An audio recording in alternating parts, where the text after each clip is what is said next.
Hi, you're watching us on NewsX YouTube. My name is Devika Chopra. With me is Rishabh Gulati, and we will be analyzing, Rishabh, something very interesting today. China is putting together an Islamic alliance. But let's focus on why exactly it might be doing so. If you can begin, Rishabh, by telling us a little bit about the OIC and how Saudi Arabia has dominated it. Okay, the premise is very simple. In a global bipolar rebalancing that is taking place with the United States on one side and Russia and China on the other side, the same battle for domination over the Islamic world, Islamic countries, is taking place at the same time. So the Saudi Arabia, the UAE have been closer to the American regime despite all the terrorism that happened, despite 9/11 and Bin Laden. The Saudis and the US regime have maintained very close association. Let's face it, the vast amount of defense purchases that go to Saudi Arabia and the UAE come from America. Okay. And this plays out on the internal conflicts within the Islamic world also. The Shia Sunni one is obvious. So you have Saudi Arabia on one side and Iran on the other side, over which a proxy civil war between the Saudis and the Iranians is taking place in Yemen. They've had a COVID pause for the cause, but beyond that, the proxy civil war has been taking place in Yemen. The Saudis have tried to lead an alliance to embargo Qatar, which is been working very closely with the Russian and the Chinese. The Iranians have a lot of influence within Tehran that Russia and China enjoys over there. And these fault lines, China is now trying to exploit, not because it has any interest in Islam, okay, they're killing the Uyghurs simultaneously in their own country, but the global geopolitics of 50, 60 countries and how to put this together, China is trying to exploit. And the genesis of this is, of course, with the OIC, right? So the Organization of Islamic Countries, this is something that was set up in Rabat in Morocco in 1969. Initially, there were 24 countries led by the Saudis. Now there are 57 countries in the OIC. India happens to be an observer member. Now, this particular OIC is headquartered in Jeddah, and the Saudis claim de facto control of it. So the Islamic world right now, there is the basic faction. You have the Saudis and the UAE, which is the one faction. Then you have the Turks and the Qataris, which is the second faction. You have the Iranians leaning towards them. Then you have this Pakistan, which is trying to always played the role of trying to mediate between these various factions to curry favor from both sides. So this is the current structure of the OIC. Now, last year, this push began in earnest. You saw what happened with the meetings between Mahathir Mohamad of Malaysia, Erdogan of Turkey, and Imran Khan of Pakistan. All these meetings were happening at the behest of the Chinese. They are encouraging the Pakistanis to set up a counterpoise to Saudi Arabia within the Islamic world. So that Axis tripartite agreement which they came to, they had various meetings, including 3 of them meeting together. All of that has been encouraged by China for the principal purpose that how do you split the OIC, which has a lot of problems within itself, away from Saudi influence, and because Saudi influence is de facto American influence. Now, take the example of OIC, now 57 countries, right? Bangladesh became a member of the OIC in 1974. So literally 2 or 3 years after the liberation of Bangladesh, Bangladesh joined the OIC. Despite the fact that India today has more Muslims than most of these countries, India has been kept at an observer level. But relations between India and the OIC have improved mostly due to the fact that relations between India and Saudi Arabia and the UAE have dramatically improved over the last 5-6 years. You've seen the MBS come down to India. You've seen him meeting Prime Minister Modi several times. Our cooperation with the UAE on cracking down on Dawood and company has gone up dramatically. It was the Saudis that played an important role in getting Abhinandan, Wing Commander Abhinandan back from Pakistan within 48 hours. The ultimatum in the end was given by us, but through the Saudis and the Americans. So our relationship with MBS has improved greatly. He is facing his own internal problems in Saudi Arabia with the Wahhabi faction and doing economic reform of the country. So therefore, our association with OIC has improved. You'll remember a couple of years ago, the late Sushma Swaraj, when she was External Affairs Minister, was invited to give a keynote address at the OIC conference, something that the Pakistanis were so upset with that they refused to attend that particular meeting. Qureshi stayed away. So now the Chinese are trying to build a counterpoise to this entire sort of Saudi-dominated OIC, and that push has literally began sometime about last year.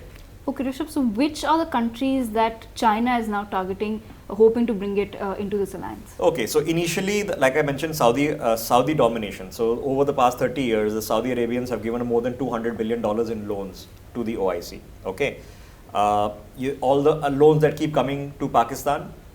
Okay, last year $1.5 billion emergency loan came from Saudi Arabia. So they are trying to be the godfathers of the OIC. Now the reason the OIC was particularly set up was because the Saudis were trying to counter Arab nationalism and the Muslim Brotherhood. So Arab nationalism in Egypt and the Muslim Brotherhood, which was the de facto pan-country Islamic organization. So they wanted to counter it, so they set up the OIC. Currently, as I mentioned, the Saudis are facing massive problems. They are facing an economic collapse because of the oil shock. They are fighting a proxy war in Yemen. The proxy war is with the Iranians. They have the Wahhabi internal war. Remember, the Bin Laden and coterie is very much there. Wahhabism originates from, is spread from, and is funded by the Saudis, by groups within Saudi Arabia. They have a very radical version of Islam, and they are the theological pinning, then the financial pilling of most terrorism that takes place in the world. So MBS is dealing with this. So what's the counterpoise? Which are the countries? If we take them one by one.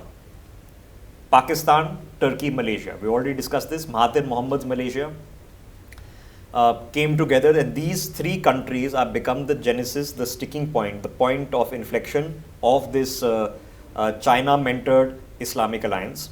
So Erdogan, as I've already mentioned, has been receiving a lot of support from the Chinese.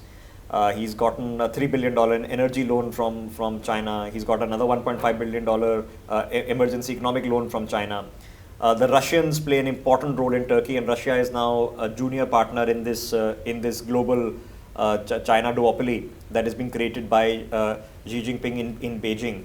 And the Russians have a lot of influence in Turkey. Even though Turkey purportedly should be with NATO, should be with EU, the Russians have a lot of influence with Erdogan. And you've seen recently with what happened in Kurdistan, for example, the Turkish strikes that took place there, and the Americans backed off. Largely that support for Erdogan comes from Russia and comes from China.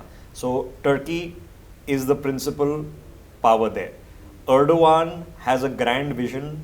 He wants Turkey, Istanbul, Constantinople to once again become an Islamic caliphate. Not an ISIS particularly Islamic caliphate, but he'll tolerate the ISIS as long as they're not troubling Turkey, okay? But he has a vision of this Islamic caliphate centered around Istanbul, not around Riyadh and Jeddah. So they want to make that Constantinople the official Islamic new caliphate version with Erdogan as the prime mover. Towing the line, Imran Khan. The Pakistanis don't have an option, okay? It's as much as about desperation as about any grand visions of an Islamic caliphate. They need the money, they need support, they have nowhere to go other than the Chinese. They have to come up with work with the Turks, play mediatory roles, intermediary roles, have conversations, try every trick in the book because they're ruined. The country is economically ruined. India is now 10 times the GDP of Pakistan. Okay, in terms of the economy, in terms of military, no comparison, right? And without the Chinese, you won't have the nuclear weapons, you won't have the missiles, you won't have an air force, you won't pretty much have an army. So, an Imran Khan is a desperate go-between, and then you bring in Mahathir Mohamad of Malaysia, who in his advanced age has decided that he wants to host Zakir Naik, okay? Radical preacher, facing very, very serious allegations here in India, happily living in exile, in fact, even given succor and support by the Malaysian regime. This is despite the fact that Malaysia has a large ethnic Indian population. Mahathir Mohamad has decided, for reasons known best to himself, and we've discussed this in a separate video earlier, that despite the fact that he has filial linkages with India, Mahathir Mohamad in his DNA, in his roots, he also has family linkages with Pakistan. People in his family married to Pakistanis. So he decided to take the leap. So these three countries are the linchpin. China is the prime mover. Okay. Under that, you have these three countries: Turkey, Pakistan, and Malaysia, which are going to be the linchpin of this Chinese Islamic alliance. Then you get Qatar. Okay, Qatar, which was recently embargoed by the Saudi-led faction within the Islamic world, very firmly with Turkey. Okay, so the Qataris are with them. Qatar, by the way, incidentally, the Qatari royal family runs Al Jazeera.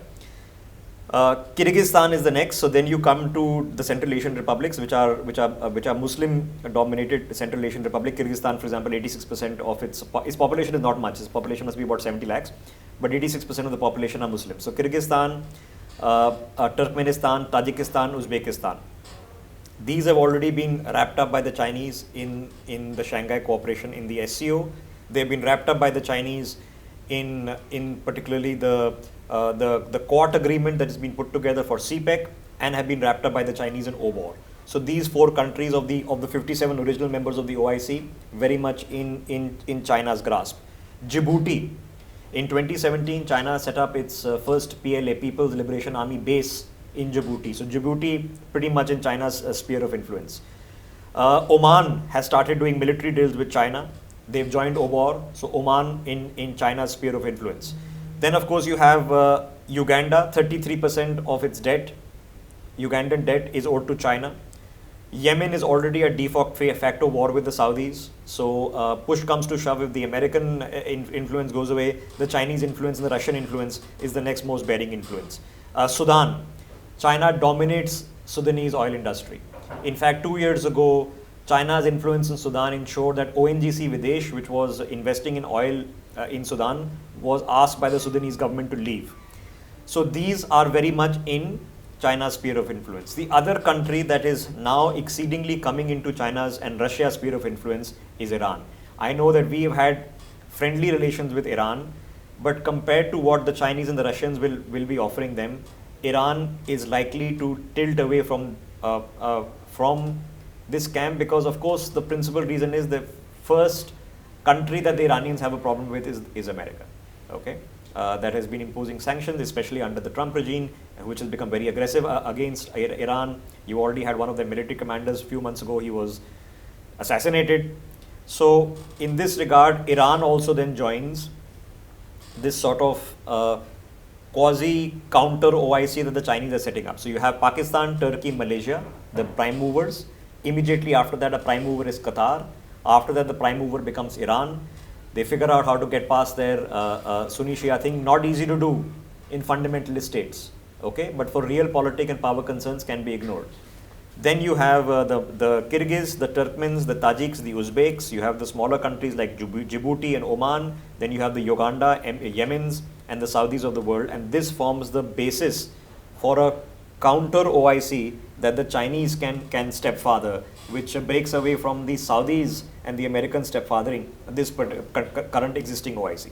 Okay, then Rishabh, which are the countries that would be resisting this? So other than the primary movers, which is the UAE and the Saudis that are going to be resisting this move, some other countries like the Ivory Coast, for example, is resisting Chinese efforts to take over its economy. Sierra Leone has just cancelled, I think a year or two ago, a multi-billion-dollar airport development plan that the Chinese wanted to fund. In Libya, with the provisional government, the Chinese don't have much say, but they are backing the rebels in Libya. So these countries are obviously going to be opposing this particular effort to retilt the OIC, sort of quasi-OIC or new OIC, in favor of the Chinese.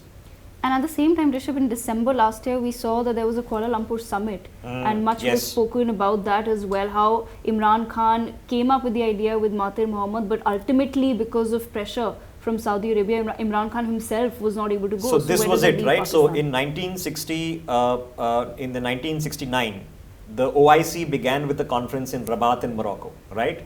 So Malaysia, December 2019, was the beginning conference of this new Islamic summit. They're calling it the new Islamic summit, okay? Mahathir Mohamad's baby, supported by Erdogan of Turkey, grandfathered in by China, and Imran Khan was a prime mover in convincing several countries to come in. But the problem for Imran Khan is, as much as he's dependent on the Chinese, he's also dependent on the Saudis. A former Pakistani army chief is currently leading the Saudi forces in the war in Yemen. So he is also bound by the Saudis. So despite the fact that Imran Khan was a prime mover in creating this summit, under Saudi pressure at the last minute, he had to cancel attending the summit. But Erdogan came. It was obviously hosted by Mahathir in Malaysia. The reality also is that the Emir of Qatar attended this summit. Iranian President Rouhani attended this summit. Indonesia sent its vice president also. And in a total of 50 countries came for this. So this shows you that in the past year with this December summit, how advanced they have managed to get in creating this counter OIC grandfathered by China. Okay, but Rishabh, then what is in it for China? Very simply, China doesn't care two hoots about Islam. Okay, the Chinese state and the Communist Party follows an ideology which is not dissimilar from the racist ideology of Hitler and the Nazis. It is dominated by a single Han race. 70% of China is already Han, and we know what they do with their minorities. Look what they've done with the Buddhist Tibets. Look what they've done with the Muslim Uyghurs in Xinjiang, right? Total domination, displacement and replacement. So they do demographic change at a scale that we in India can't easily comprehend.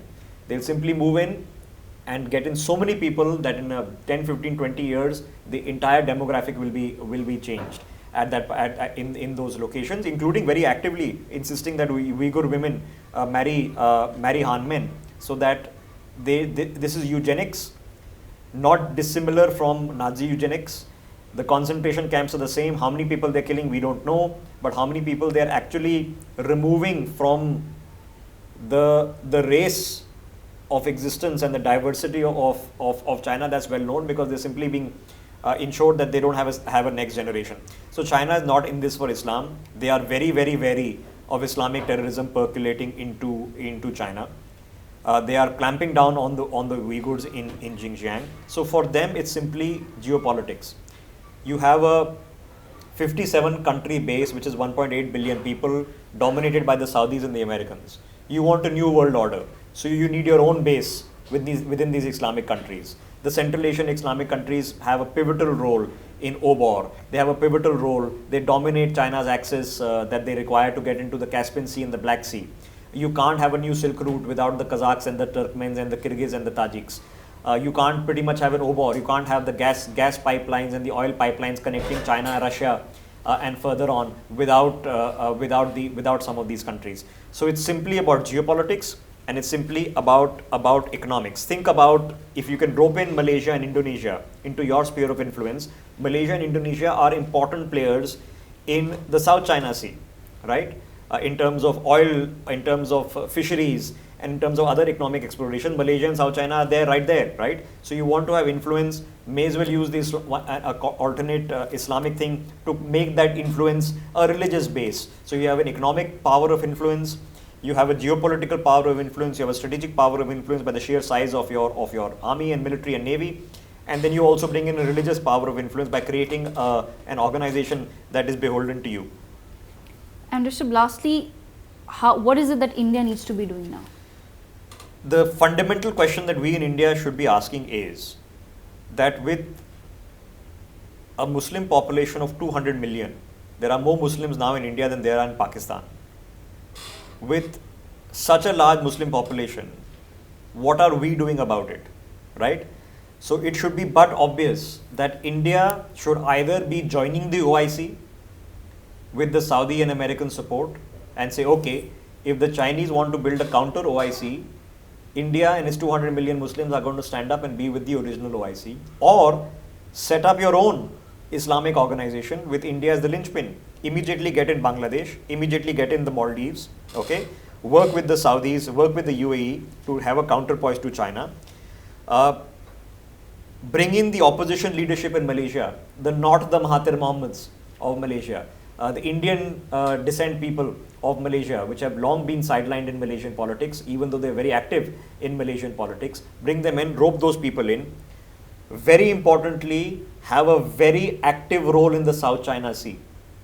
Because if the Indians, Aussies, Japanese and the Americans can prove their worth in the South China Sea as a counterpoise to China, that encourages the opposition in Malaysia, because the Chinese are eating up Petronas oil exploration. They'll eat up the fisheries. They already have a unilateral fishing ban in the South China Sea, which they say they will enforce with force if need be. So if you give Malaysia and the opposition in Malaysia an alternative to the Chinese, they will likely come to you. And you'll break Mahathir Mohamad's, you'll completely decimate the support he has within Malaysia. And Indonesia, more importantly, if you can prove your worth in the South China Sea by taking a strong position and by physically being there, the bottom line is then the two largest Muslim countries in the world, which will be Indonesia and India, come together. The Saudis, which are the home to Mecca and Medina, come together. Then this counterpoise that Erdogan, Chinese and the Pakistanis are trying to set up falls apart. Well, Rishabh, that was a brilliant analysis of what China's new Islamic alliance is all about and what they're planning and plotting and what is it that India really needs to be doing right now. If you like the video, do share it and please do subscribe to our YouTube channel. For more such videos, subscribe to the NewsX YouTube channel, hit the bell icon.